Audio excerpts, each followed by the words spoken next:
Λέγε Γιώργη. Άκου λοιπόν να δεις. Παίρνω λοιπόν το πανέρι, πάω σε ένα είδος πιάτσας λαϊκής αγοράς που λέμε και στείλω το μαγαζάκι, αρχίζω να φωνάζω. Οι κάλτσες οι απέταντες, μόνο 6 φράγκα το ζευγάρι.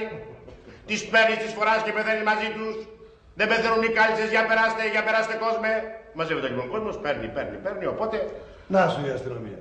Όχι, να σου ένας άλλος συνάδελφος.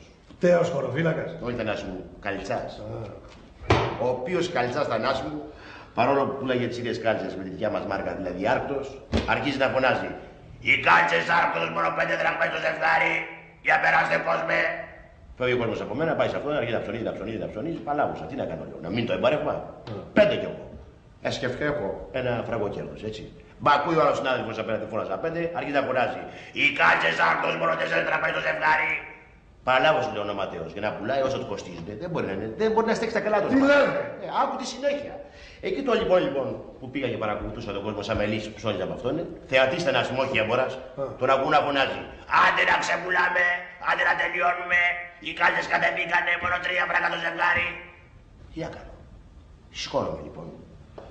Πάω κοντά του λέω στα αυτή. Δεν μου λες, του λέω ρε φιλαράκο. Πώς γίνεται ενώ έχεις κόστος 4 δραχμές, του λέω, να πουλάς 3, δηλαδή με χασούρα. Και τι μου λέει. Τι σου λέει. Ρε κορόιδο μου λέει, νομίζω ότι διπλώνω 2 κάλτσες. Μια κάλτσα διπλώνω. Ώσπου να πάει ο άλλος στο σπίτι του να ανοίξει να δει αν είναι μια η κάλτσα, έχω αλλάξει ηλικία μου λέει. Κορόιδο είσαι μου λέει. Λέω όχι. Έκανε το ίδιο μου λέει. Σηκώνομαι λοιπόν κι εγώ, παίρνω το πανέρι, πάω σε μια άλλη ηλικία και αρχίζω να πουλάω με τον τρόπο που μου είπε ο Ατσίδας. Σε μια ώρα καθάρισα.